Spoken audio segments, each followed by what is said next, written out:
Et c'est Dieu qui fait moissonner. Amen.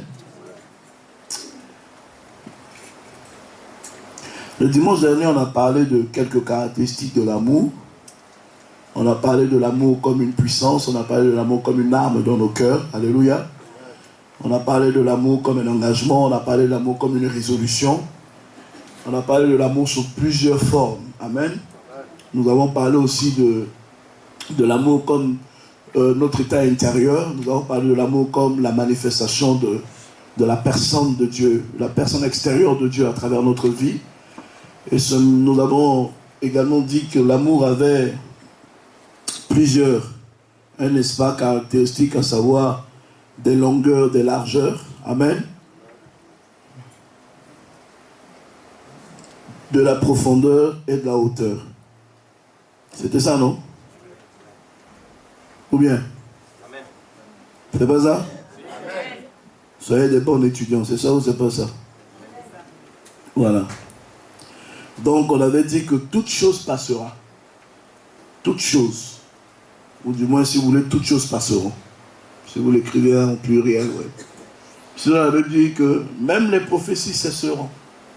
Le parler en langue cessera. Les dons et les visions cesseront. Les miracles passeront. Mais la seule chose qui demeurera, c'est l'amour. Amen. Et la Bible dit que Dieu a donné à l'Église 3 choses. Il a donné la foi, il a donné l'espérance, il a donné l'amour. Mais les 3 choses, ce qui demeurera, c'est l'amour. C'est pour dire qu'on peut tout faire, mais si on n'a pas l'amour, tout ce qu'on bâtit, on le bâtit comme sur du sable, sans fondement. Parce que pour que Dieu puisse sauver l'humanité, il faut qu'il mesure la dimension de son amour. C'est pourquoi on parle en termes de longueur, on parle en termes de largeur, on parle en termes de profondeur, on parle en termes de hauteur. C'est pour signifier ou déterminer les dimensions. Alléluia. Donc si Dieu n'avait pas réalisé quelle était la dimension profonde, je dirais, de son affection, parce que Dieu n'a pas de sentiment. Dieu a de l'affection. Le sentiment est humain. L'affection est divine. Puisque quand il a regardé Jésus, il dit, voici mon fils bien-aimé en qui j'ai mis toute mon affection. J'ai mis tout mon amour. Donc Dieu nous aime par affection. C'est pourquoi, malgré tout ce que nous faisons, il est toujours prompt à nous pardonner quand nous nous repentons en sa présence. Alléluia. Donc, pour dire que l'amour a plusieurs caractéristiques et l'amour a plusieurs dimensions. Souvent, on est dans l'église, on ne se rend pas compte que je parlais avec des gens et puis à Paris, je leur expliquais que généralement, on ne se rend pas compte de pourquoi Dieu ne bénit pas les enfants de Dieu comme il espère.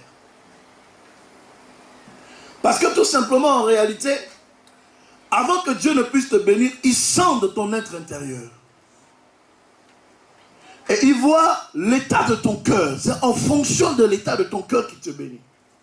Parce qu'en réalité, en déterminant l'état de ton cœur, il justifie la bénédiction par rapport à ce que tu vas en faire.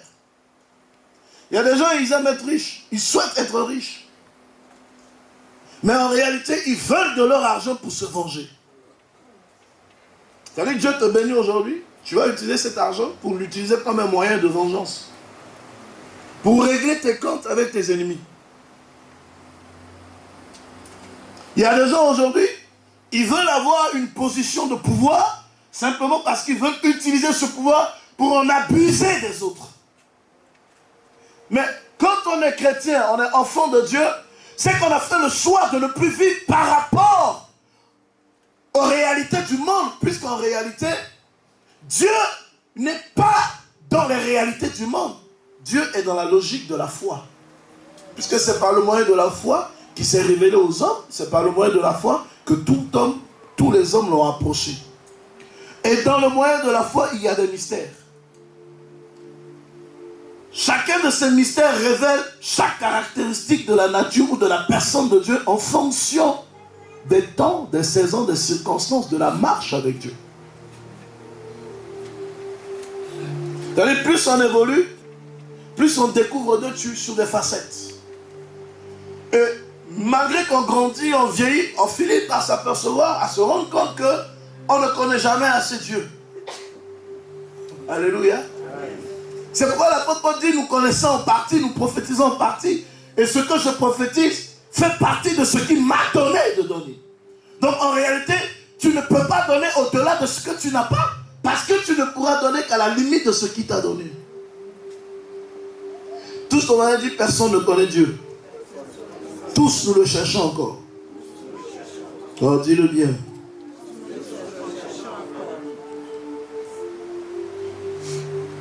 Donc l'amour a des dimensions. L'amour a des dimensions.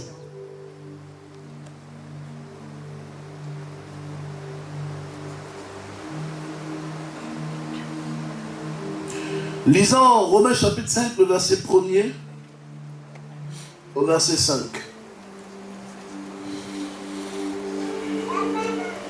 On a trop tourné dans le livre de Romains depuis le début du mois. Alléluia.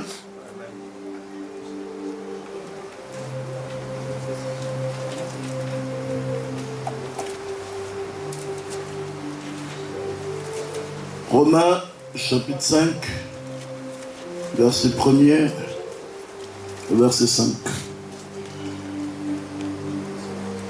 Alléluia. La Bible dit, ainsi donc, déclaré juste sur la base de la foi, nous avons la paix avec Dieu par l'intermédiaire de notre Seigneur Jésus-Christ. C'est aussi par son intermédiaire que nous avons accès par la foi à cette grâce dans laquelle nous tenons ferme et nous plaçons notre fierté dans l'espérance de prendre part à la gloire de Dieu. Bien plus, nous sommes fiers même de nos détresses, sachant que la détresse produit la persévérance, la victoire dans l'épreuve, et la victoire dans l'épreuve, l'espérance. Or, cette espérance ne trompe pas, parce que l'amour de Dieu est déversé dans notre cœur par le Saint-Esprit qui nous a été donné. Quelqu'un dit amen à la parole. Amen. Lisons Actes chapitre 2, versets 42 à 46.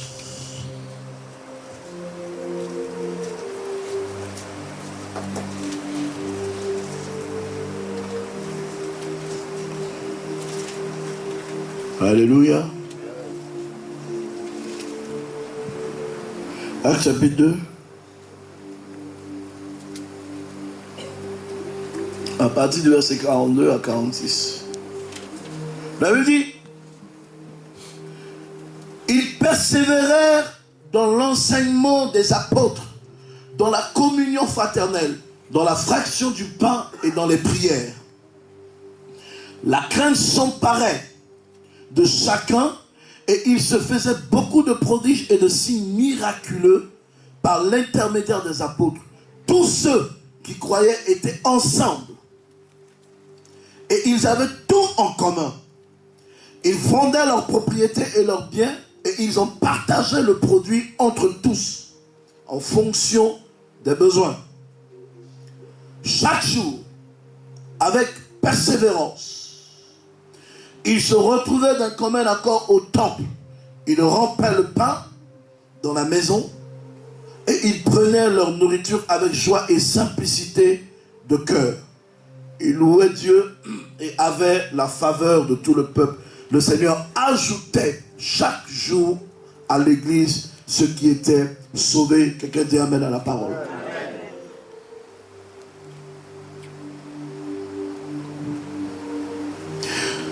Le deuxième texte que nous venons de lire parle des effets, ou je dirais de l'impact de la manifestation de l'Esprit Saint dans la vie des chrétiens. Amen. Mais je voudrais parler ce matin beaucoup plus, comme je l'ai dit, de la dimension, les 4 dimensions de l'amour, à savoir la longueur de l'amour, la largeur de l'amour, la profondeur et la hauteur de l'amour. Quelqu'un dit amen.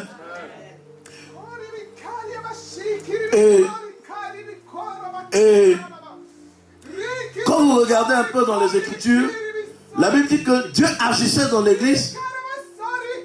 Dieu agissait dans l'église, pas parce que les disciples étaient choisis par Dieu et mis à part. Vous recevez ma parole. Voilà, est-ce que vous accueillez ma parole? Vous venez dans ma maison, le cœur rendu ici. Vous venez dans ma maison, le cœur rendu ici. Vous venez dans ma maison, le cœur rendu ici. Vous connaissez ce que c'est l'amour. Vous savez ce que c'est l'amour. Vous savez ce que c'est l'amour. C'est parce que je vous ai aimé que j'ai donné mon fils à la croix. C'est parce que je vous ai aimé que j'ai donné mon fils à la croix. Où est-ce que vous mettez l'amour? Où est-ce que vous mettez l'amour? Vous endurcissez mon cœur et vous venez dans ma maison. Qu'est-ce que vous attendez de moi? Qu'est-ce que vous attendez de moi? Je ne peux donner à celui qui a un cœur endurci. Je ne peux donner à celui qui a un cœur endurci. Qu'est-ce que vous faites de l'amour? Qu'est-ce que vous faites de l'amour? Qu'est-ce que vous faites de l'amour? Oh, ma sœur, Amen, amen. Amen. Sois béni. Assois-toi dans la présence du Seigneur. Amen. Alléluia. Lorsqu'on parle de la longueur de l'amour, on parle en termes de parcours. On parle en termes du chemin, du parcours. On parle de la persévérance. On parle de la détermination. Vous savez, les disciples, le Saint-Esprit n'agissait pas dans la vie des disciples. Pas simplement parce qu'il a été promis pour agir. Mais parce qu'à un moment donné, les disciples ont décidé de porter en eux la vision du royaume, la continuité, la suite de la vision du royaume. Le Saint-Esprit n'avait pas le choix que d'opérer dans la vie des apôtres parce que tout ce que Jésus leur a enseigné de son vivant, après qu'il soit mort, ressuscité et enlevé à la droite du Père, la Bible nous enseigne que les disciples avaient choisi de garder le modèle de vie selon que le Christ le leur avait enseigné. Ils se regroupaient dans une maison selon Actes chapitre 2. La Bible dit qu'ils partageaient tout ensemble. Ils faisaient tout ensemble. Certains prenaient leur propriété, le vendaient, prenaient leurs biens, prenaient leur argent, venaient se rassembler avec les autres pour tout partager ensemble. Et la Bible dit, dans cette communion fraternelle, la manifestation de la présence de Dieu se faisait voir, se faisait, n'est-ce pas, sentir, se faisait, n'est-ce pas, se dégager par l'accomplissement des signes et des prodiges. Des malades étaient guéris, des personnes étaient délivrées, des morts étaient ressuscités, des gens qui n'avaient plus d'espoir trouvaient de l'espoir, des gens qui avaient perdu leur repère trouvaient un repère, des gens qui ne voulaient plus croire en Dieu commençaient à croire en Dieu, ceux qui avaient le doute le plus profond dans leur âme, dans leur être intérieur, qui ne voulaient plus entendre parler de Dieu, simplement parce que ce que les pharisiens, les scribes, les docteurs de la loi enseignaient, était le contraire de l'espérance que Christ a apportée, du fait que beaucoup d'entre eux étaient restés, n'est-ce pas, derrière la montagne et n'apercevaient pas la lumière. Mais la communion et la fraternité des disciples, par l'enseignement que Christ a donné, faisait que toutes ces personnes qui ne voulaient pas croire, qui étaient encore ancrées dans leur tradition, ont commencé à croire. Les grandes choses ne viennent pas dans une église lorsque le pasteur prêche bien. Non. Les grandes choses ne viennent pas dans une église lorsque le pasteur prie bien en langue. Les grandes choses ne viennent pas dans une église parce que les fidèles de l'église ont l'argent. L'argent ne répond pas à tout. Les grandes choses ne viennent pas dans l'église simplement parce que le pasteur fait des miracles. Les grandes choses, quand je parle des grandes choses, je parle de la manifestation de la divinité de Dieu. Quand je parle des grandes choses, je parle de l'impact des œuvres de la croix dans la vie d'une société. Je ne parle pas de ce qui est éphémère, de ce que nous touchons aujourd'hui et demain nous perdons. Je ne parle pas des choses qui viennent satisfaire notre ego, qui viennent satisfaire notre entendement humain, qui viennent satisfaire nos convoitises d'un moment. Je parle des choses qui garantissent l'éternité de notre âme. Quand je parle des grandes choses, je ne parle pas de ce que mes cheveux aujourd'hui demain satisferaient. Je parle de ce qui me pérennise dans l'alliance éternelle. Il y a des choses que le monde ne pourra pas donner. Il y a des choses que ta famille ne te donnera pas, que ton mari ne te donnera pas, que ta société ne te donnera pas, mais que seul l'Éternel des armées est capable de te donner. Si la joie pouvait être monnaie, tout le monde paierait la joie à un guichet automatique. Si la santé pouvait être monnaie, tout le monde paierait la santé à un guichet automatique. Donc il y a des choses qui seront toujours dans ta vie que seule la présence de Dieu pourra effectivement nettoyer. Seule la puissance de Dieu pourra combattre. Seule l'autorité de l'onction pourra déstabiliser. Il y a des choses dans ta vie que seul l'amour de Dieu pourra renverser.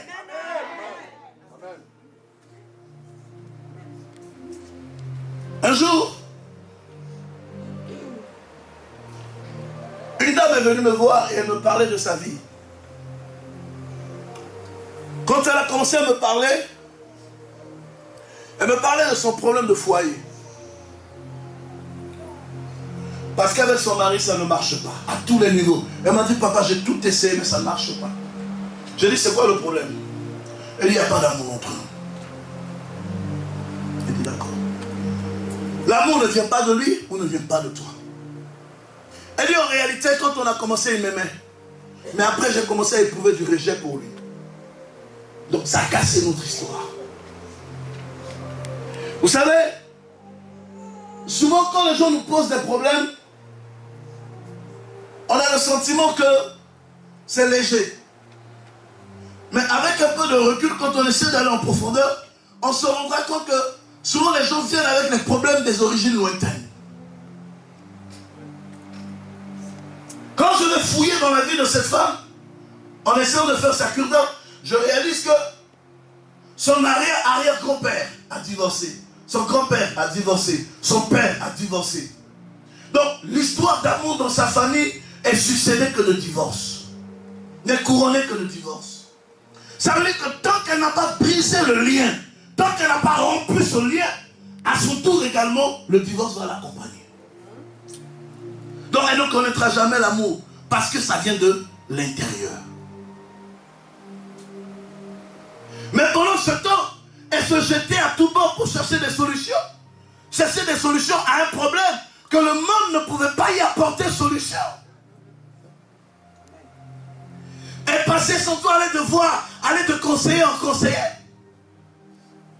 D'église en église, alors que le problème était de l'intérieur. Ça venait de ses origines. Tant que le lien n'est pas coupé à l'intérieur d'elle-même, la solution ne sera jamais donnée. Souvenez-vous, le dimanche dernier, je vous ai dit que le plus important dans la vie, ce n'est pas de remplir notre extérieur. Parce que quand ton extérieur est vide, tout ce que tu donnes est vide.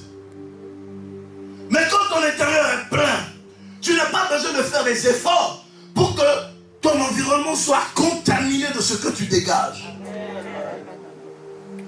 Quand tu es une personne remplie d'amour, même si des milliers de personnes par ailleurs, ou d'une part te détestent, d'autre part il y en aura des milliers qui vont t'aimer.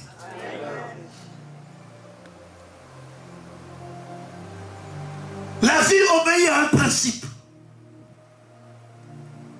L'amour appelle l'amour, la haine appelle la haine. Je parle à quelqu'un. Le pardon appelle le pardon, la guerre appelle la guerre. La paix appelle la paix, la joie appelle la joie. Les querelles appellent les querelles, les critiques appellent les critiques, les calomnies appellent les calomnies, les dénigrements appellent les dénigrements. L'Église doit faire un effort de grandir et de devenir mature. Parce que Dieu ne nous trouve plus à l'endroit où il nous a posés.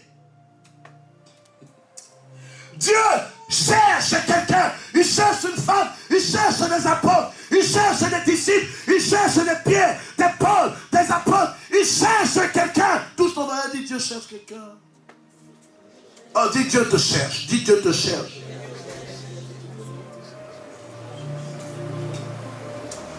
Nous ne sommes pas là où Dieu nous a déposés.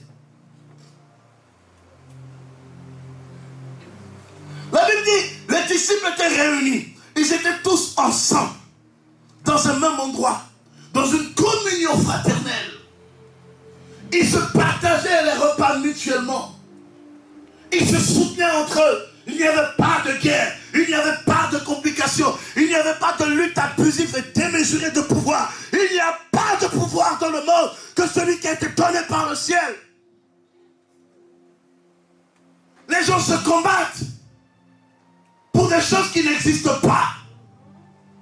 Les gens se mutilent entre eux pour des positions qui n'existent pas. Tout ce que vous voyez dans ce monde n'est qu'éphémère. La gloire passe. La Bible dit toutes ces choses passeront. Mais la seule chose qui demeurera, c'est l'amour. Tu es incapable d'aimer les gens qui t'aiment. Mais tu veux être aimé par Dieu. Tu es incapable de donner de l'amour ne serait-ce qu'à quelqu'un à côté de toi. Et tu veux qu'on te donne de l'amour.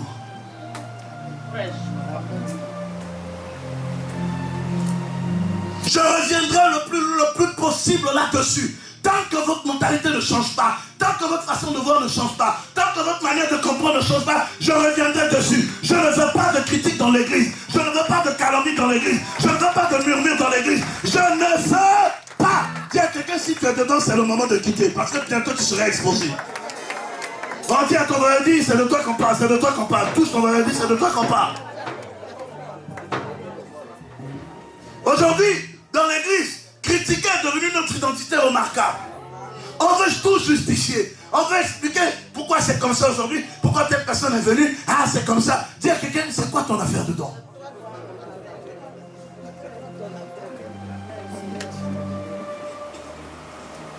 On n'entendait pas des bruits, des murmures entre eux. Toutes les fois que leur voix s'élevait, c'était pour prier, c'était pour adorer Dieu, c'était pour intercéder, c'était pour proclamer l'évangile du royaume.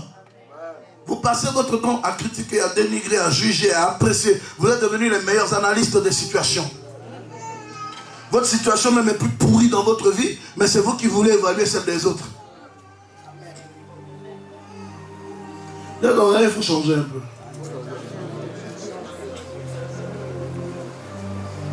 L'amour ne soupçonne pas, l'amour ne critique pas, l'amour ne rejette pas, l'amour ne condamne pas, l'amour ne méprise pas, l'amour ne diminue pas, l'amour n'enterre pas, l'amour n'efface pas, l'amour relève, l'amour pardonne, l'amour accepte, l'amour tolère, l'amour oublie, l'amour donne. Si vous êtes capable d'avoir ces comportements dans l'église, c'est que vous êtes vraiment né de nouveau. Maintenant, pose la question à ton voisin, es-tu né de nouveau?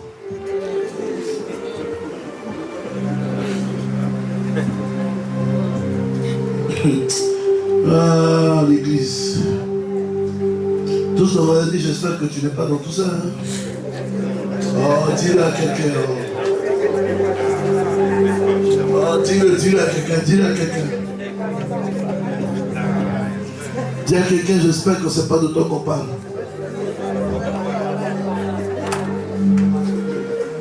Dis à quelqu'un, c'est pas de toi qu'on parle. J'espère que c'est pas de toi qu'on parle.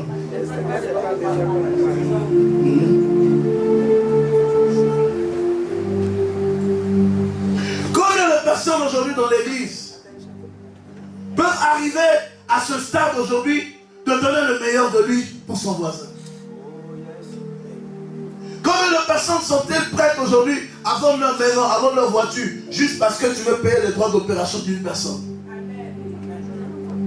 Combien dans l'église sont prêts à le faire? Combien de personnes aujourd'hui seront prêtes à dire, bon, je peux donner mon salaire pour qu'on prenne une salle pour servir Dieu. Je peux donner la moitié de mon argent pour n'est-ce pas, construire une association sociale. Je peux faire ceci. Combien de personnes aujourd'hui sont prêtes à donner de leur cœur pour l'œuvre de Dieu? On veut ressembler à quoi? On veut en même temps être des chrétiens et en même temps être des païens. On veut en même temps être béni de Dieu, en même temps être béni du diable. On veut en même temps vivre comme les gens de l'église et en même temps vivre comme les gens du monde. Ça ne marche pas comme ça. Dis à quelqu'un, ça ne marche pas comme ça.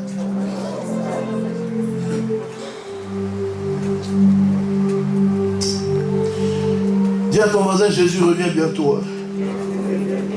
J'espère que tu as conscience.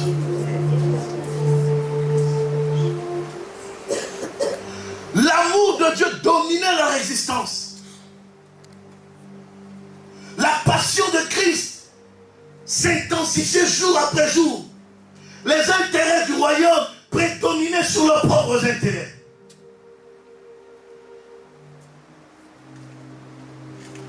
Ils étaient gagnés par une autre détermination. Ils étaient gagnés par un autre engagement. Ils avaient une autre façon de voir. Ils avaient un autre type d'espérance.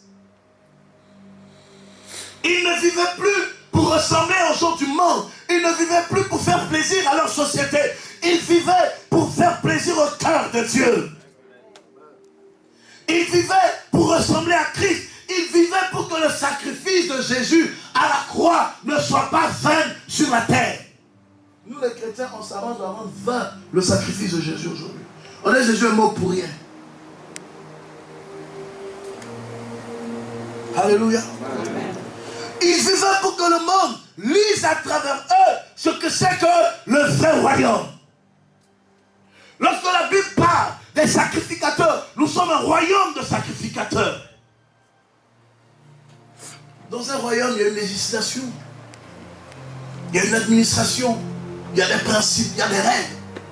Nous voulons vivre comme des rois, nous voulons vivre comme des reines, nous voulons vivre comme des princes, nous voulons vivre comme des princesses, mais nous ne sommes même pas en mesure de mettre en application ces règles du royaume dans notre vie.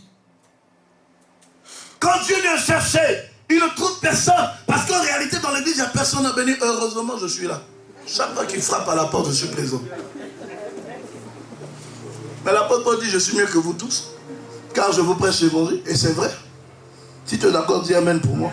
Amen. Celui qui n'a pas dit Amen, tout le monde sait que dans son cœur, il y a quelque chose. Amen. Alléluia. Laissez votre vie influencer, impactée par les intérêts du royaume. Vivre pour accomplir la volonté de Dieu. Vivre pour faire progresser le royaume de Dieu. Combien de personnes tu as gagné à Christ? À combien de personnes tu parles de Jésus? À combien de personnes tu témoignes de l'amour de Dieu? Sur ton parcours, sur ta longueur, à combien de personnes tu as un jour dans ta vie, dans ta famille, parlé de Christ? Combien de personnes ont accepté de donner leur vie à Jésus à cause de ton comportement? Combien de membres de ta famille aujourd'hui sont-ils prêts à te suivre dans le chemin de l'évangile parce que tu as réellement changé?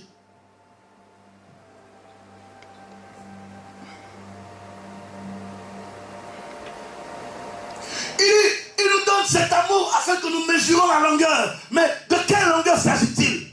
De notre parcours. Dans ton parcours, aujourd'hui, si on veut faire le bilan, c'est quoi les points que tu as acquis? C'est quoi le bilan de ta vie? Depuis que tu es chrétien, quand on fait le point, quel est le bilan de ta vie? Dans la marche. Oui, tu peux faillir dans la marche, ça arrive. Tu peux tomber. Cette fois, le juste tombe, Dieu le relève. Mais quel est l'impact que tu as laissé de la personne de Jésus dans ta vie, dans la vie des gens à côté de toi? Quel intérêt tu as suscité dans le cœur des hommes pour le royaume de Dieu?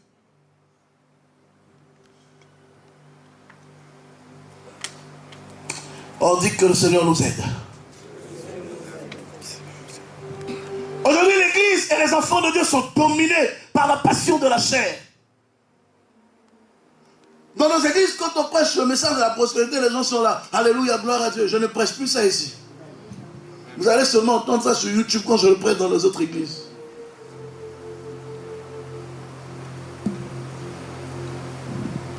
Oh, tu vas te marier l'année prochaine. Alléluia.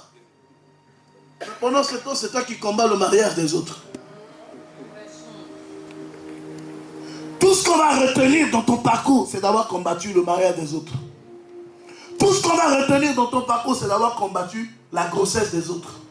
Tout ce qu'on va retenir dans ton parcours, c'est d'avoir combattu le bonheur des autres. Dis à ton voisin, pourquoi? Tu es obligé d'avoir une pareille identité?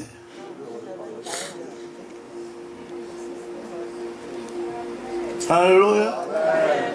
Si tu m'aimes encore, dis Amen bien. Amen. Dis un Amen sérieux que j'avance. Amen. Dominé par l'amour de Dieu. Quand ton existence est dominée par l'amour de Dieu, l'apôtre Paul dit, à cause de l'excellente connaissance de la parole de Dieu, moi, Paul, j'ai décidé de regarder toute autre chose comme de la boue. période difficile, parce que ça doit arriver. Ils étaient tous réunis, ils étaient persécutés. Ils étaient persécutés. On les traquait comme des animaux sauvages dans la brousse. On cherchait à leur faire périr la vie. On voulait les détruire, les tuer. Ils apprenaient de gauche à droite que Étienne a été lapidé de son vivant. Matthias a été crucifié comme Christ a été crucifié. Qu'on a trempé la tête d'un dans un fût d'huile bouillonnante. On a écrasé la tête de plusieurs par des marteaux. Mais aucune de ces nouvelles ne les faisait trembler, car ils étaient ensemble. Ils baignaient dans la présence de l'amour de Dieu. Le vent et la tempête des épreuves ne pouvaient pas les ébranler. Quand le cœur d'un homme est gagné par l'amour, quels que soient les problèmes qui arrivent, il reste solide. Si le problème n'arrive pas, comment serais-je que Dieu est un Dieu de délivrance? Mais comment tiendrais-je face au problème si je ne suis pas établi dans l'amour de Dieu? Voilà, les chrétiens sont les premiers à abandonner. Moindre chose, ils lâchent. Moindre chose, ils abandonnent. Tellement ils sont remplis de préjugés qu'ils sont les premiers aujourd'hui à tout claquer. Ils veulent donner des raisons à tout. Si ce n'est pas comme ça, je ne peux pas être là. Mais toi, tu es qui? Et puis tu n'es pas là, ça fait quoi? Non, attends, hein, tu dis, ça fait quoi? Ça ne fait pas par rapport à ce qui...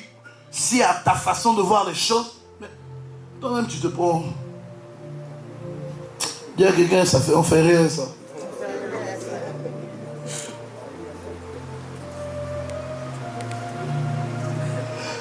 Ce qui a fait réussir la mission des apôtres et des disciples, la clé de leur succès, c'est l'amour. Dis à quelqu'un l'amour.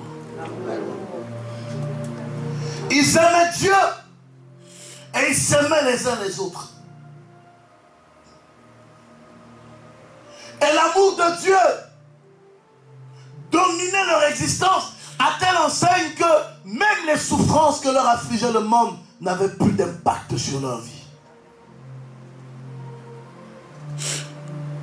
Quand tu aimes Dieu, tu n'as plus de temps aux critiques.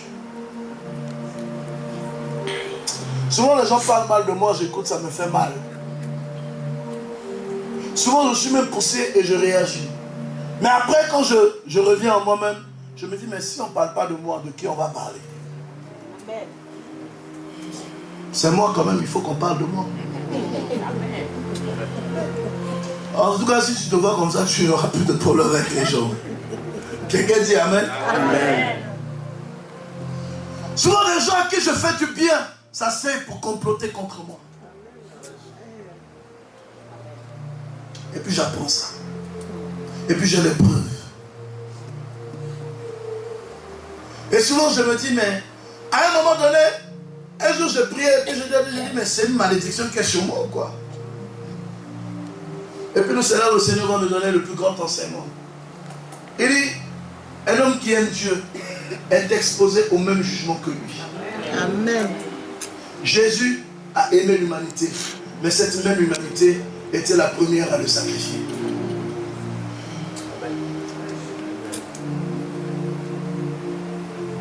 Tu ne peux pas aimer Dieu et puis ne pas aimer les hommes. Ça c'est faux. Alors, quelqu'un qui me dit qu'il aime Dieu et puis il n'aime pas son prochain, c'est un menteur, c'est un sorcier. Tu ne peux pas aimer Dieu et puis critiquer ton voisin. Ça c'est faux. Lui souhaiter du mal.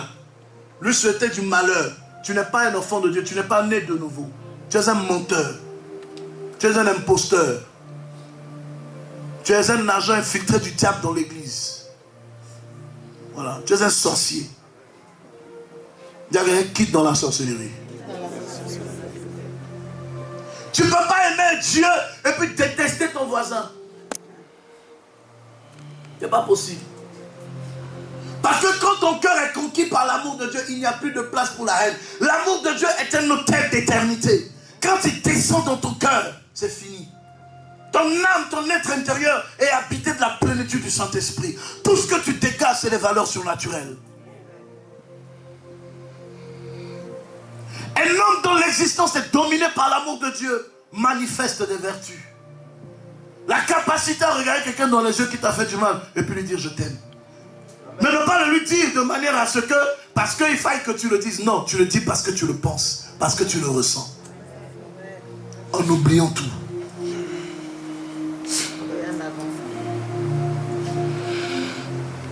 Pose la question à ton voisin. Jusqu'où es-tu prêt à aller?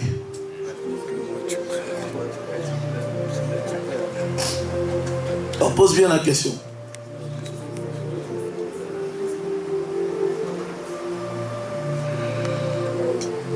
L'amour de Dieu dominait tellement leur existence que toutes les épreuves, les vents d'épreuves qui soufflaient, ils n'étaient pas ébranlés. Ils persévéraient. Dis à quelqu'un persévérer. Oh, dis persévère. Dis persévère. Il persévérait dans l'obéissance à la voix de Dieu. Il persévérait dans le jeûne. Il persévérait dans la prière. La Bible dit il persévérait dans la fraction du pain et la communion fraternelle. Ils se partageaient leur nourriture entre eux. Ils persévéraient. On venait prendre Pierre. On allait le crucifier. Jean n'allait jamais se lever pour aller vendre Jacques. Pour sauver sa tête. Parce que dans l'église, il y a ça. Quand ça devient chaud là, chacun cherche sa position pour savoir où mettre sa tête. Une famille, c'est pas ça. Dire qu'une famille, c'est pas ça. Une famille, c'est la capacité à rester soudée, quel que soit le vent et la tempête qui souffle. Quelle que soit la taille de... Quand tu es prêt à quitter ton mari parce que vous avez des problèmes, et puis tu dis je t'aime, il y a un problème. Il y a des femmes comme ça. Pour rien, elles sont prêtes à quitter leur mari. Il y a des messieurs comme ça, pour rien, ils sont prêts à quitter leur femme. Simplement parce que il y a un problème. Et comme la relation n'était pas dominée par la nature de l'amour, quand les vents soufflent, on est prêt à se séparer. Derrière, c'est pas ça. Quelle que soit la taille des problèmes, restons unis. Dès que quelqu'un persévère, reste unis. Aucun problème n'est plus grand que la personne qui l'attaque. Aucun. Tes problèmes ne sont pas plus grands que toi, Claudie. Tes problèmes ne sont pas plus grands que toi. Tous tes problèmes ne sont même pas à la limite de tes chevilles. Parce qu'en réalité, il dit je fais de tes ennemis ton marchepied. C'est-à-dire que tes problèmes sont en bas de tes semelles. Alléluia. Bon, quelque chose qui n'arrive pas à mes semelles, comment je peux la laisser monter jusqu'à ma tête? Oh papa, j'ai des problèmes qui me bouleversent la tête. Ma tête est barricadée de problèmes. Papa, où tu me vois en ce moment, mon cœur est serré de difficultés. Mais c'est ton cœur qui est serré, le mien est vide.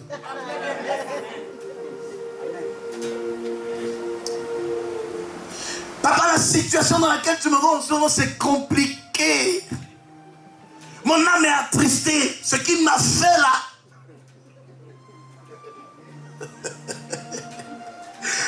Il t'a fait quoi? Tout ce qu'il a dit, mais il t'a fait quoi?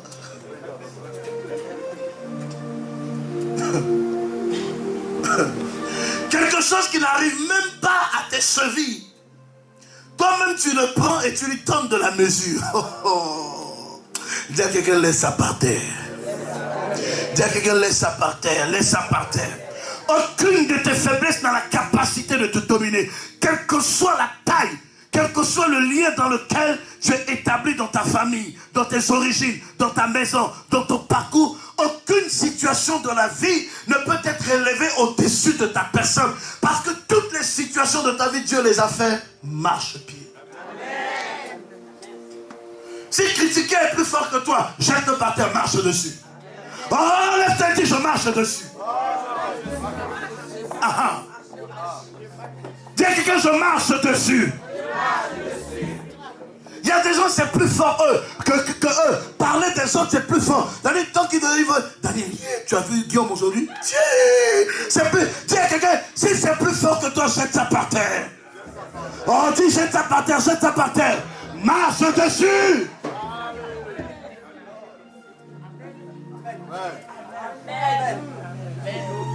Parce qu'en réalité, ça n'a pas de place. C'est à tes pieds. On est d'accord? Bien.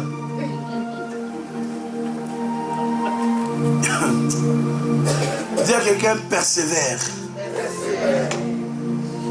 La route est longue. Le chemin est long. Le chemin n'est pas facile. C'est parsemé d'embûches. C'est parsemé d'épreuves. C'est parsemé de persécutions. C'est important que les hommes te rejettent pour que tu expérimentes l'amour de Dieu. C'est important que les hommes te culpabilisent, te critiquent, te condamnent pour que tu expérimentes la puissance de la délivrance de Dieu. C'est important que tu lises la méchanceté dans les yeux des hommes pour lire l'amour dans le regard de Jésus. C'est important à un certain moment de la donner de la vie que ceux de ta famille puissent te mépriser, te rejeter pour que tu saches qu'en l'Éternel des armées, il y a de l'espoir. Mesdames et messieurs, j'ai le plaisir de vous annoncer qu'il y a de l'espoir pour vous. Son amour est plus important que tout ce que vous regardez. Son amour est plus grand que tout ce que vous avez dans votre famille. Même si les hommes vous abandonnent, l'Éternel des armées ne vous abandonnera pas. Je ne me délaisserai pas aux humeurs de la vie. Je ne m'abandonnerai pas aux méchancetés de la vie. Je garde ma vie. Je me retraque sur moi. Je produis l'espérance de l'amour. Je produis le fruit de l'amour. Je donne le fruit de l'amour. Et je me laisse contaminer par la manifestation de l'amour. Là où il y a la présence de l'amour de Dieu, la mort n'a plus d'effet. Là où il y a la manifestation de l'amour, la mort n'a plus d'effet. Oh, dis à quelqu'un, je ne mourrai pas. Dis à quelqu'un, je ne mourrai pas. J'annonce à quelqu'un que tu ne mourras pas. Ta famille ne mourra pas. Tes affaires ne mourront pas. De la méchanceté des hommes, tu ne mourras pas. De l'ignominie des hommes, tu ne mourras pas. Du rejet des hommes, tu ne mourras pas. Oh, tu vivras, tu vivras, tu vivras, tu vivras, tu vivras, tu vivras. Oh, si tu crois cela, lève-toi et dis-moi un amen. Oh, je vais prêcher. Quelqu'un me donne un amen que je commence à prêcher. Quelqu'un me donne un amen que je commence à prêcher. Quelqu'un me donne un amen que je commence à prêcher. Je ne me satisfais pas d'un regard des hommes, car le regard de Dieu sur ma personne est plus important que le regard des hommes. Abandonnez-moi, humiliez-moi, rejetez-moi, mais je me remets dans les mains du Seigneur.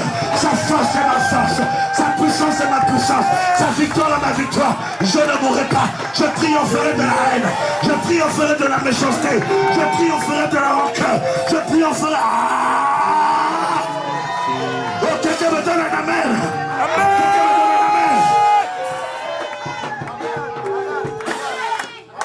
C'est une question d'impact, c'est une question de résultat, c'est une question de conséquence. Tant qu'il y a l'amour de Dieu en moi, il y a la manifestation de la présence de Dieu en moi, il n'y a plus de place pour les rumeurs, il n'y a plus de place pour les critiques. Ma bouche désormais me servira de louer Dieu. Mon cœur désormais me permettra d'aimer les hommes. Je vis pour le royaume, j'existe pour le royaume, j'avance pour le royaume, je travaille pour le royaume, je donnerai l'amour, je donnerai l'amour, je dominerai sur la haine, je dominerai sur la malédiction. Oh, quelqu'un me donne un amen. Toute mon existence est débordée d'amour. Je déborde d'amour. Je déborde d'amour. Oh, dis-le quand même. Je déborde d'amour. Oh, tu ne le dis pas. Tu le dis, cela arrive à ta vie. Je déborderai d'amour. Voulez-vous m'expliquer comment aimer? Personne ne peut m'expliquer comment on aime. Car quelqu'un m'a aimé. Celui qui m'a aimé aime plus que tout le monde sur la terre. Le plus grand amour que j'ai reçu, c'est de celui qui a donné sa vie pour moi à la hauteur de la croix. Je me réjouis dans l'amour du Seigneur. Car je sais que de par sa mort, j'ai la victoire sur la mort. De par sa résurrection, j'ai la victoire sur les problèmes. J'ai la victoire sur les épreuves. J'ai la victoire sur la maladie. J'ai la victoire sur la pauvreté. Mesdames et messieurs, permettez-moi de vous expliquer quelque chose. Tout ce que vous voyez n'est que marchepied. Retiens quelqu'un, ce n'est que marchepied. Retiens quelqu'un, ce n'est que marchepied. Lorsque tu as acquis la dimension de la manifestation de l'amour de Dieu, tes problèmes deviennent des marchepieds. Ta situation devient des marchepieds. Les situations difficiles, compliquées, des finances de ta vie deviennent des marchepieds. Si quelqu'un, l'amour est une attitude.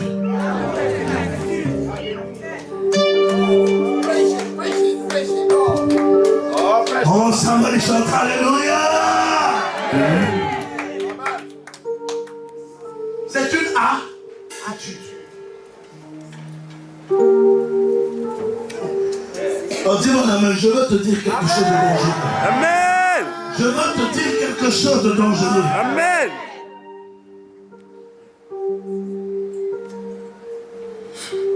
Persévère.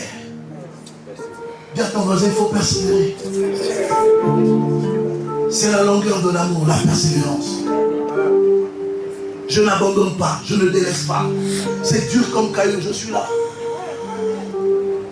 Si Dieu avait abandonné Adam dans le jardin, le monde ne sera pas sauvé. C'est parce qu'il a cru en l'homme. Alléluia. Au-delà de tout ce que tes yeux voient, il y a ce que Dieu réserve. Il dit ce que l'œil n'a point vu, ce que l'oreille n'a pas écouté, ce qui n'est jamais monté dans le cœur de l'homme, c'est ce que j'ai réservé pour toi. Pourquoi vous voulez me convaincre? Vous savez que tellement nous critiquons dans l'église que nous avons déformé la foi des gens. Ça, c'est un malaise qu'il y a dans l'église.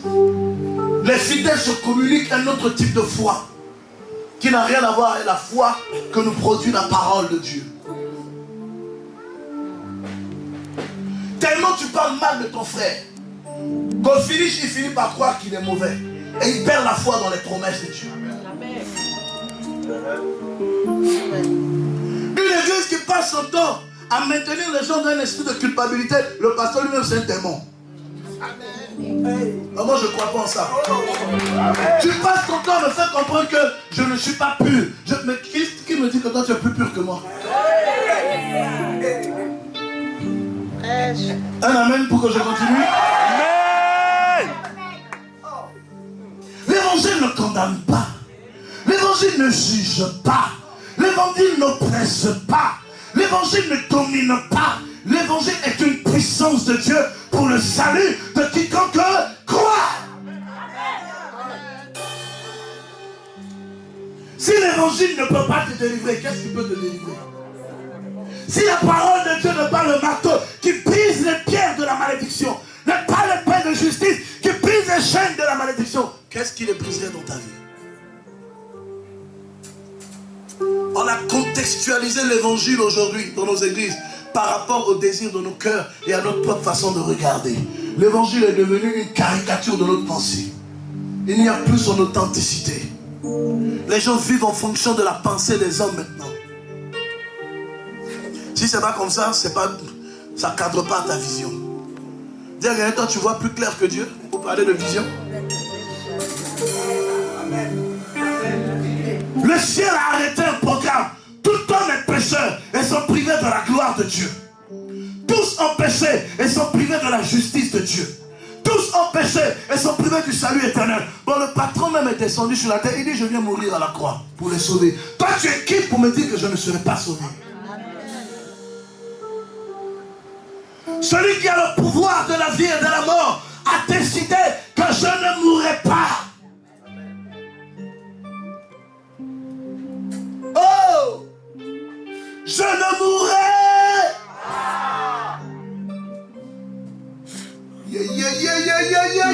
Je ne mourrai.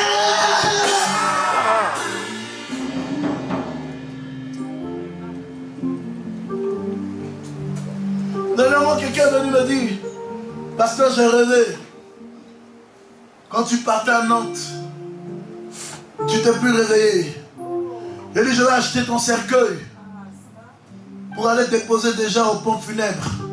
Parce que assurément tu mourras avant moi. Je suis rempli d'amour de Dieu. Je m'en vais servir Dieu. Et tu viens me dire que les sorciers vont me tuer là-bas. C'est que c'est toi-même le sorcier de ma vie.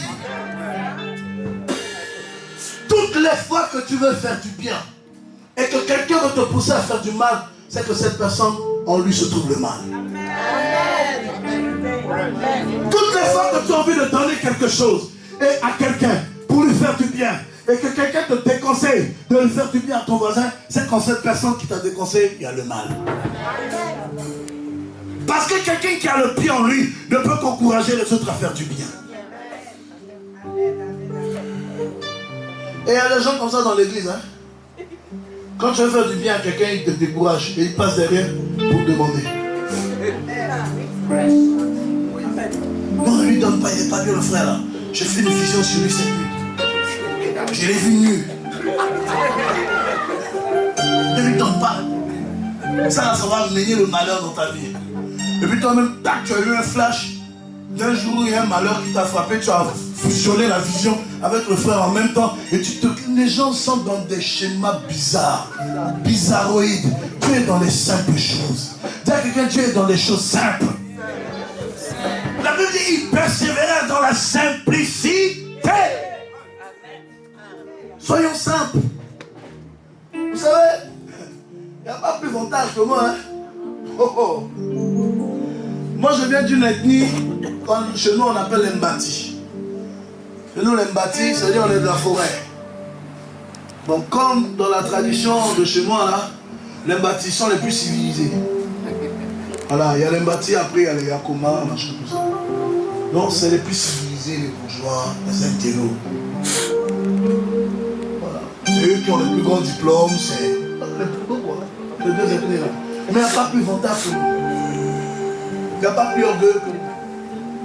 En fait, pour nous, ce n'est pas l'avantagisme, mais c'est la fierté démesurée. On est tellement fiers de nous qu'on devient un but de nos personnes. On est souvent un peu narcissique. Donc, on aime notre histoire. Et moi, j'aime mon histoire.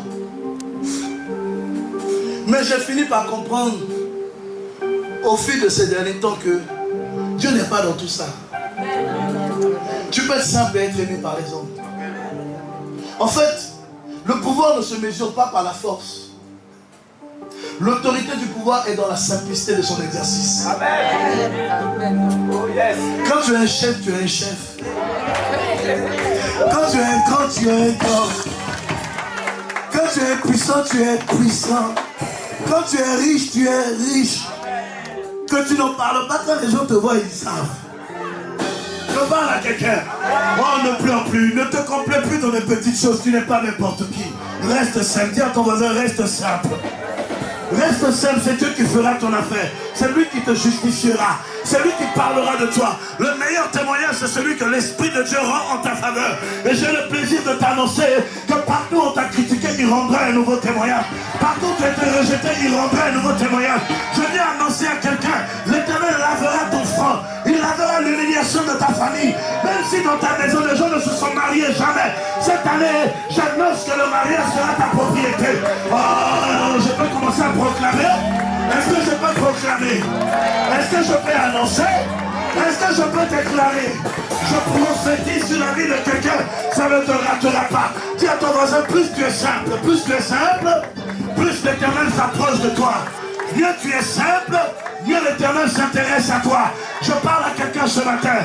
L'Éternel ne te ratera pas. Tu es au bon rendez-vous. Il frappera la porte de ton cœur. Le miracle ne te ratera plus.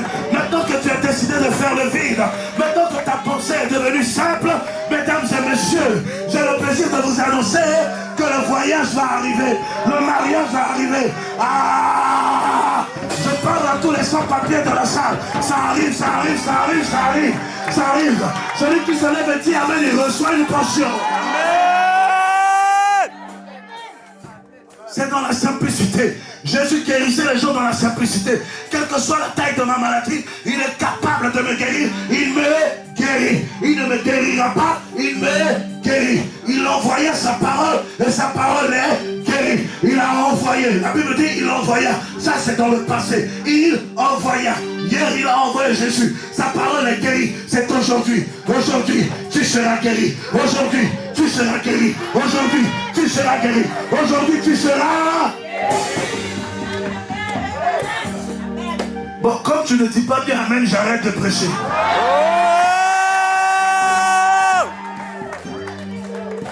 Amen. Est-ce que les propriétaires de ces paroles sont dans la salle? Amen. Dis à ton voisin, persévère. N'abandonne pas. Quel que soit le temps et saison, persévère. C'est dur, tu peux ne pas avoir de quoi manger. Persévère. Même si aujourd'hui tu n'as pas d'argent, persévère dans le Seigneur. Même si aujourd'hui les papiers sont devenus compliqués, persévère dans le Seigneur. La maladie trime dans ton corps, trime dans ton sang. Persévère dans le Seigneur. Je n'abandonnerai pas. Je ne te laisserai pas. De toute manière, je n'ai pas le C'est lui mon secours. C'est lui ma joie. C'est lui le rémunérateur de ma foi. Je n'ai pas d'autre solution que l'Éternel des armées. Je n'abandonnerai pas. Oh, tous ton vendredi, n'abandonne pas, n'abandonne pas. Percez. Oh, quelqu'un se lève et me donne un alléluia costaud. Alléluia. Je sens que l'Esprit de Dieu est en train d'ouvrir les églises des cieux. Ce matin, je viens annoncer à quelqu'un, ta persévérance n'est pas vaine. La couronne de l'Osra, la couronne céleste sera ta propriété. Je parle à quelqu'un, on s'honorera dans ta famille, on honorera tes filles, on viendra les marier, on viendra les doter, terminer le célibat, terminer la prostitution dans ta famille. C'est terminé. Mais qu'est-ce que l'Éternel ne peut pas faire pour moi? Qu'est-ce que l'Éternel ne peut pas faire pour ma famille? Qu'est-ce que l'Éternel n'a pas fait dans la vie des autres qu'il ne soit capable de faire dans ma vie? J'ai foi qu'il le fera. Oh, quelqu'un dit amen, j'ai foi qu'il le fera. Amen. Dis à quelqu'un, je persévère. Je persévère. L'avenir est à moi. Je réussirai. Oh, c'est une certitude, je réussirai. Je réussirai. Oh, écoute-moi, personne n'a besoin de croire. Je réussirai. Vous savez que la persévérance produit la puissance? Est-ce que vous êtes au courant? Attendez. 2 Chroniques chapitre 27, le verset 6. La Bible dit, Jotham devient puissant parce qu'il marcha avec persévérance devant l'Éternel son Dieu. 2 Chroniques chapitre 27, verset 6. Lisez noir sur blanc. Un homme est devenu puissant parce qu'il a décidé de persévérer. À cette époque, son père, le roi Azaz, venait de mourir. Tout le peuple a abandonné Dieu. Tout le peuple a rejeté Dieu.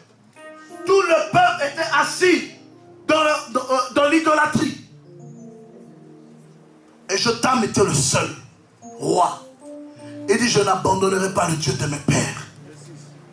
La Bible, il décida de rester attaché à Dieu. 2 Chroniques, chapitre 27, verset 26. Chapitre 27, verset 6. Il décida de rester fidèle à Dieu. La Bible dit, Daniel, la Bible dit, il fit tout ce qui est droit aux yeux de l'Éternel. Et il marcha selon la voie de l'Éternel. Il persévéra dans la marche. Et il devient puissant. Il a gagné des guerres. Souvent, quand on parle de la persévérance dans l'église, je vais terminer. Parce qu'il faut bien que j'atterrisse quelque part. L'on pense ou l'on a tendance à croire que, parlant de la persévérance, c'est qu'un mot vain dans l'église, c'est bien placé. Parce que la persévérance est le premier caractère de Dieu dans le principe de la foi. Puisque nous connaissons Dieu par le moyen de la foi. Et Dieu éprouve notre espérance dans la persévérance. Dieu n'est jamais pressé pour nous bénir. Jamais. Ça prend le temps. Tu peux venir avec un problème spirituel et puis tu fais 10 ans dans l'église et puis Dieu ne te délivre pas. Moi je connais des gens qui ont des problèmes sérieux. Et ça fait des années qu'ils sont avec dans l'église.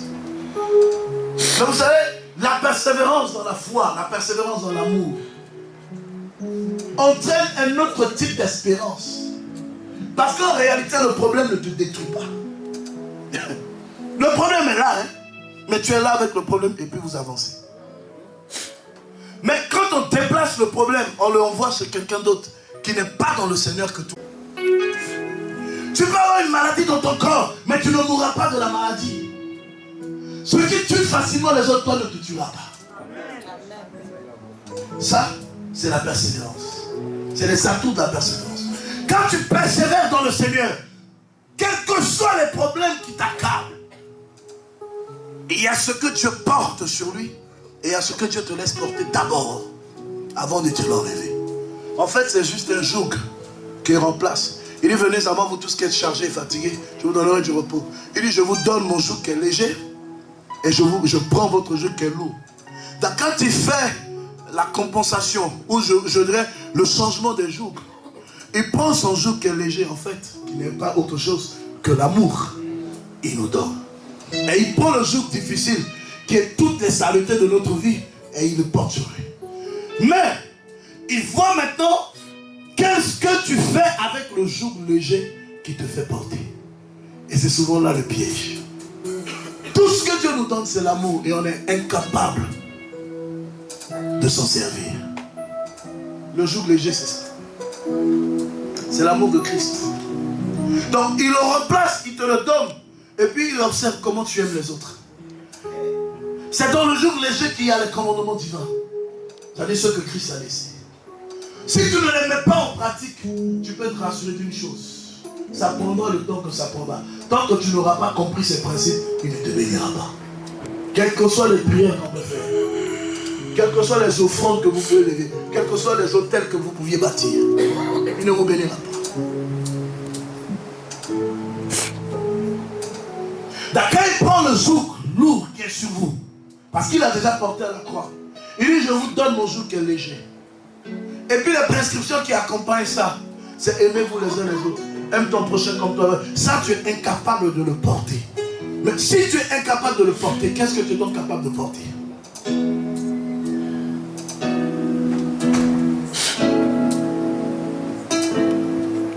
Alléluia. Pour devenir puissant dans la marche avec Dieu, il y a des attitudes que l'on doit avoir. Il y a des comportements qu'on doit avoir. Il y a un minimum qu'on doit avoir. Souvent on est pressé que Dieu nous exauce, mais on n'est pas pressé de faire la volonté de Dieu. C'est-à-dire que tant que ça peut attendre, demain ou après-demain, je ferai la volonté de Dieu.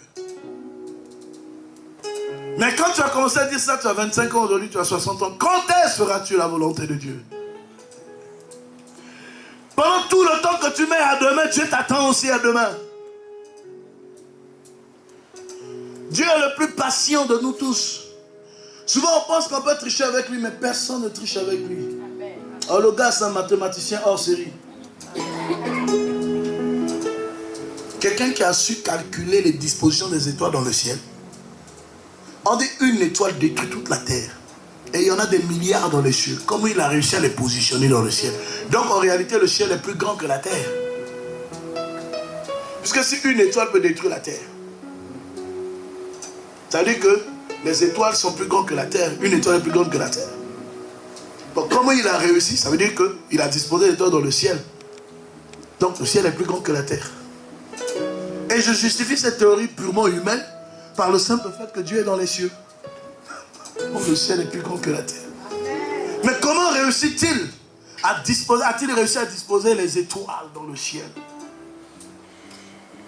Et tu crois que tu peux faire des calculs humains avec lui?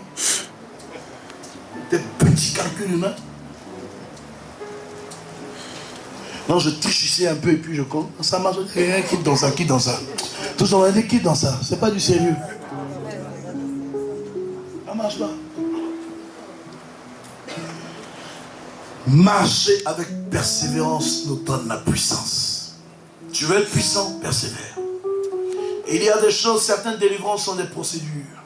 Du moins des processus. Certains accomplissements. Moi, je fais partie de ceux qui pensent que l'élévation est un résultat. C'est un processus.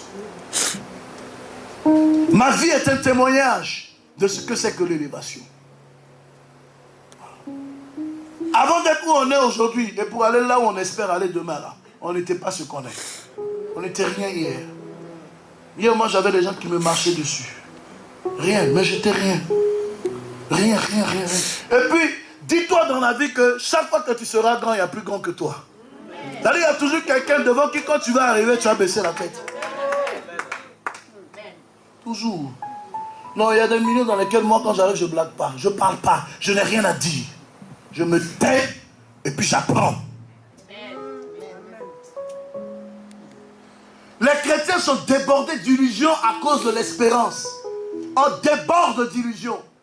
On parle de Dieu, c'est une imagination extraordinaire. Dieu puissant, grand, riche, bénissant. On est devenu un orgueilleux. On n'a rien dans la poche, mais on a un but de notre personne. À cause de la foi. Oui, la foi est une ferme assurance. Des choses qu'on espère. Mais la foi est la démonstration de l'humilité.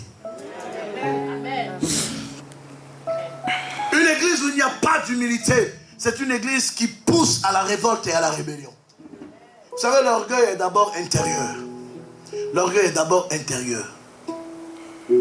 Parce que l'obéissance vient de l'humilité. Quelqu'un qui ne veut pas se soumettre à une autorité ne soumettra jamais à son autorité. Jamais. Jamais, jamais, jamais de la vie. Jamais, jamais de la vie. Le principe du monde étant ainsi. Dieu a établi ce principe. C'est comme ça. La Bible dit parce qu'il s'est soumis au Père, l'Église est soumise à lui. C'est écrit noir sur blanc. Jésus a accepté de se soumettre au Père. Et puis Dieu a soumis le monde à Jésus. Donc aujourd'hui, si on va aller loin avec Dieu, ces principes, nous devons les mettre en application. Nous devons les appliquer, les mettre en valeur. Ce sont ces principes qui feront de nous des chrétiens distincts. Parce qu'on vit trop comme des chrétiens ordinaires. On vit comme des chrétiens sans résultat. Il n'y a pas d'impact. On n'est pas différent des gens du monde. Il n'y a aucun résultat. Quand on te voit, il n'y a rien qui prouve que tu as Dieu. Il n'y a rien qui prouve que tu as Dieu. Mais en fait, en réalité, on se contente de ça. La Bible n'a-t-elle pas écrit que viendra le temps où l'Éternel fera la différence entre ceux qui le servent et ceux qui ne le servent pas? Pose la question à ton voisin, à quand ton heure de différence?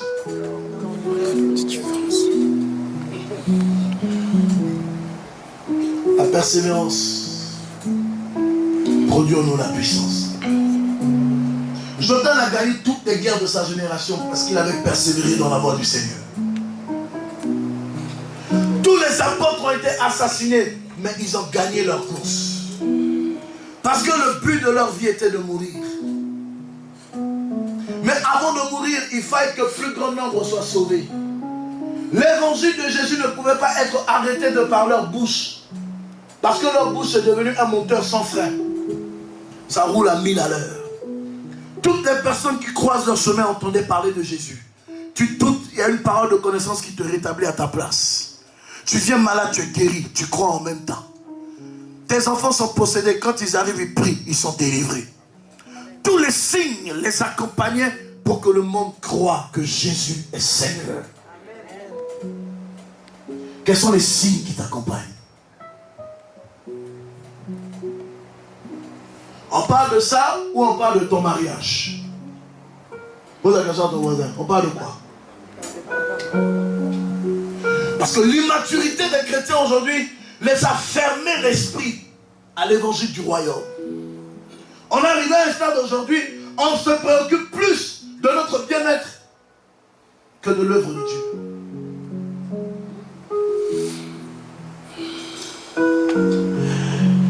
J'ai un ami pasteur qui écoutait le message sur YouTube et qui dit, Denis, tu t'es converti. Je dis, comme le royaume approche, je préfère revenir aux vraies valeurs.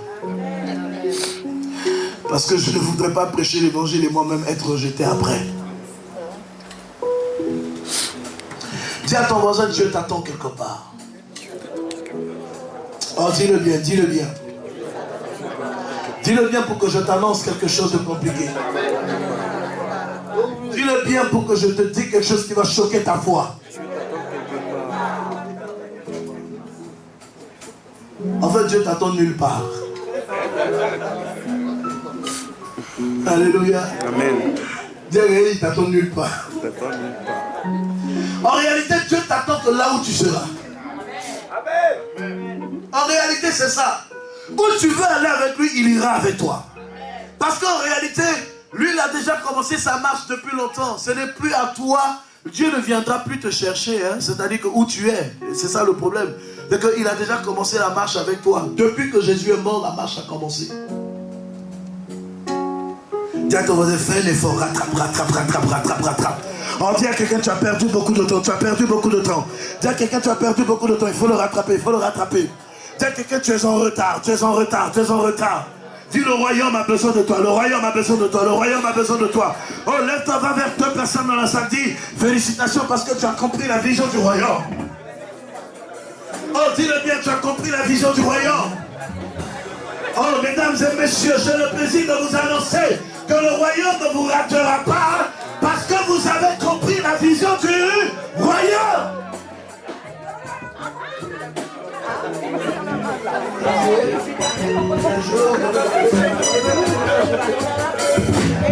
Alléluia. Or, je ne vis pas comme un aventurier sur la terre. C'est terminé cet épisode de ma vie. Je vis pour quelque chose, je sers à quelque chose. Je vais faire quelque chose. Comme l'apôtre dit, je fais une chose. Je ferai quelque chose. Je ne vivrai plus comme un aventurier. Je n'attendrai pas que le ciel s'ouvre et la manne tombe du ciel. Parce que je suis producteur de la manne. Je suis producteur du pain. Je porte en moi les semences de la vie éternelle. Je commencerai à donner naissance à des vies. Je ne suis plus un aventurier. Je suis citoyen du roi.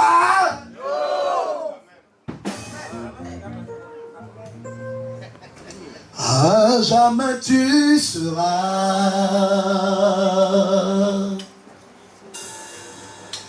l'agneau sur le trône. Je fléchis les genoux. Chantez-moi la voix. Pour t'adorer toi seul.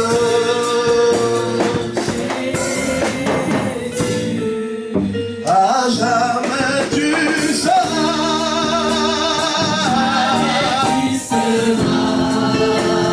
l'agneau sur le trône.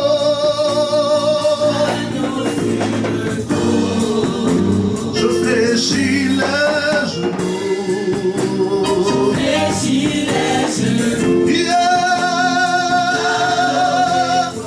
Oh, t'adorer toi seul.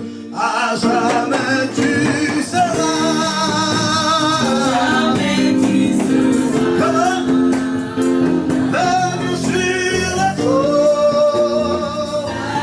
on se met debout, s'il vous plaît. Je fléchis les genoux.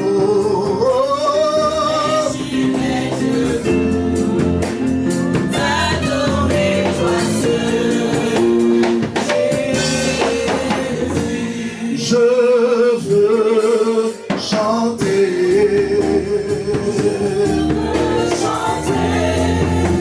La gloire du ressuscité.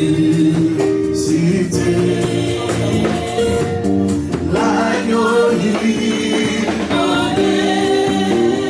L'agneau immolé.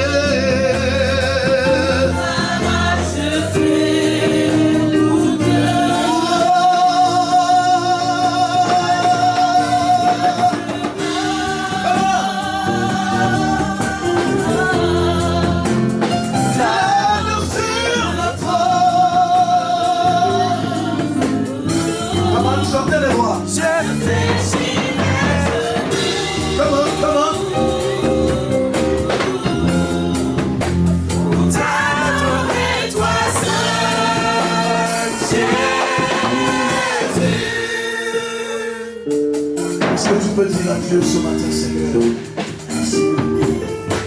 je veux te servir. Mais je veux te servir conformément à la vision du royaume. Je ne veux pas vivre comme un aventurier sur la terre. Élève la voix, parle à Dieu. Prie, prie, prie, prie, prie, prie. Parle à Dieu, parle à Dieu. Parle à Dieu.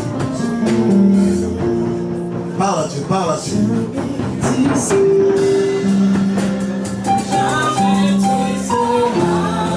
Parle à Dieu. Seigneur, je veux servir à quelque chose dans ta vie. Je veux servir à quelque chose dans ta vie. Je ne veux plus être un aventurier dans ta présence.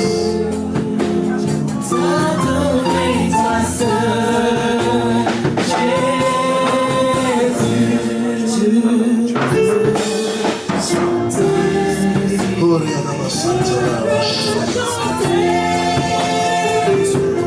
Alors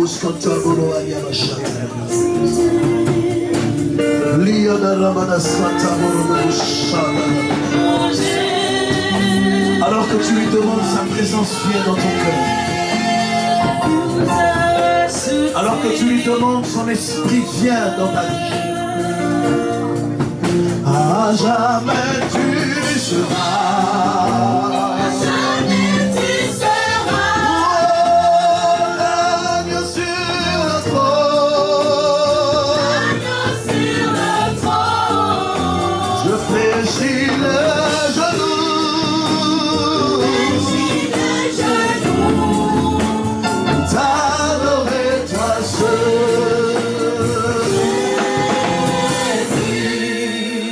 Jamais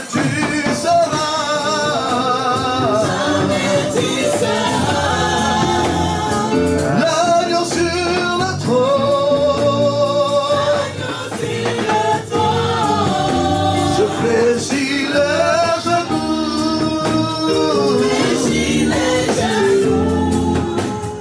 t'adorer toi seul.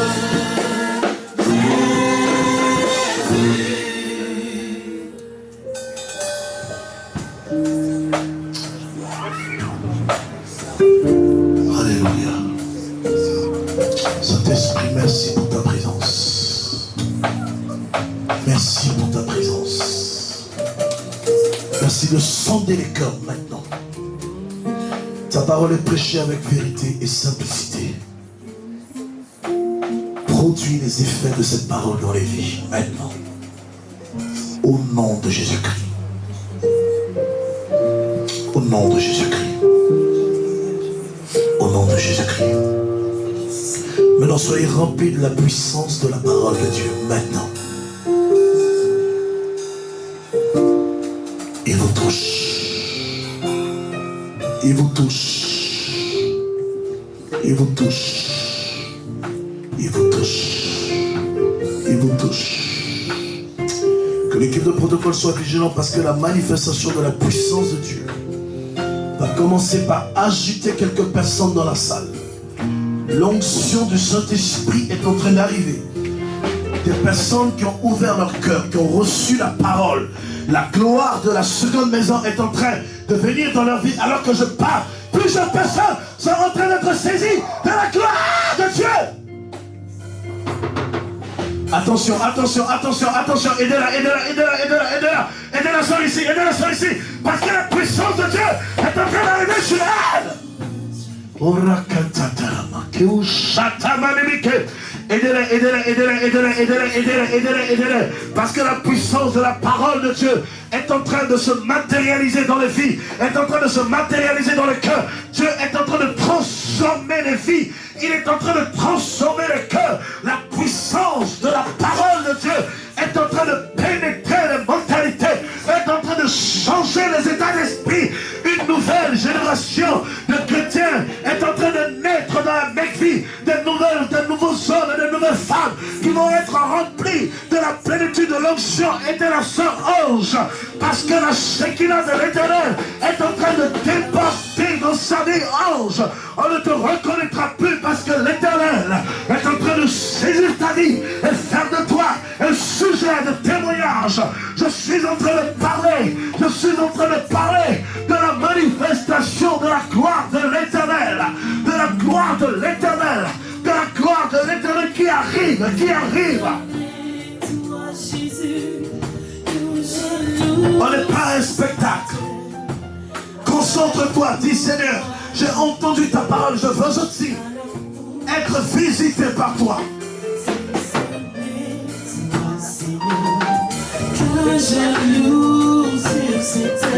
Oh Daniel, il y a une présence formidable sur ta vie. Il y a une force surnaturelle sur ta vie. La gloire de Dieu. La gloire de Dieu. La gloire de Dieu. Tenez-vous derrière Daniel parce que la gloire de Dieu est en train de déporter dans sa vie. Maintenant, femme, Ne résiste pas à cette présence. Parce que l'Éternel veut aussi changer le cours de ton histoire. Le témoignage est en train d'arriver. La puissance de la Shekinah est en train d'arriver dans ta vie. La plénitude de la puissance de Dieu est en train de te restaurer. La gloire de la seconde maison devient ton partage.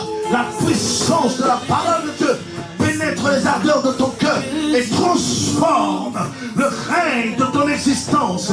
La puissance de l'onction maintenant est en train de se mouvoir dans ton esprit. La gloire de l'Éternel